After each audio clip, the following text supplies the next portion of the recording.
The last time the Chicago Cubs won the World Series, women did not have the right to vote, and that, my friends, is a fact of life.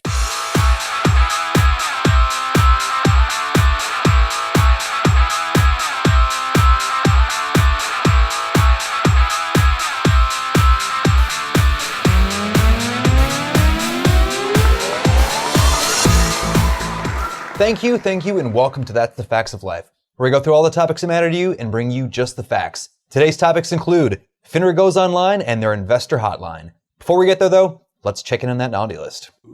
Topping the list this week is an Alabama-based firm for violating Reg S-P and Rule 3010. The incident occurred in May of 2014 when an IT employee inadvertently left an unencrypted laptop in a restroom and it was never recovered. He also apparently forgot to wash his hands, which is disgusting. Not to worry though, the laptop only contained the names, addresses, account numbers, and tax ID numbers of over 350,000 accounts. FINRA's focus in this case though was not on the actions of the employee. Instead, they're focusing on the failure of the firm's supervisory system.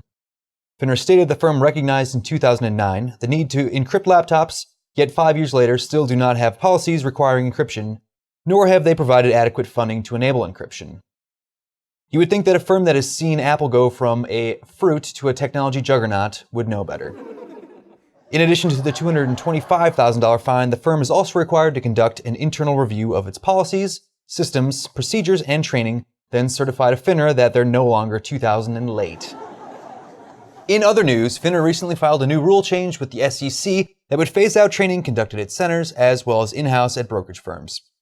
The idea to allow brokers to conduct their regulatory training online came when Richard Ketchum recently heard Bob Dylan's "The Times They Are A-Changin'" for the first time. Moving the training to an online format would reduce CE fees from $100 per session to $55, and FINRA hopes to implement it starting in October 1st.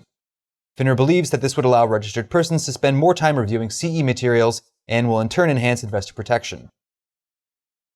Speaking of investor protection, FINRA's new hotline for older investors has been getting hundreds of calls from seniors seeking more information on investment products, reporting broker misconduct, and those looking to find love. Issues raised by callers have ranged from fraud to questions such as, what is an annuity? Who is this? And is Bigfoot real?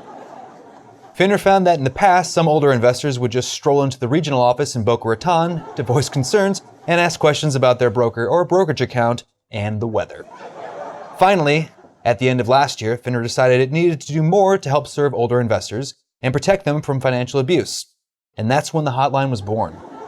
The average age of callers is 70, and calls have come in from 34 states and far-flung places like Vietnam and Narnia. Well, that'll do it for today. To learn more about industry news, check out the Compliance Digest, and don't forget to tune into an all-new episode in 2 weeks.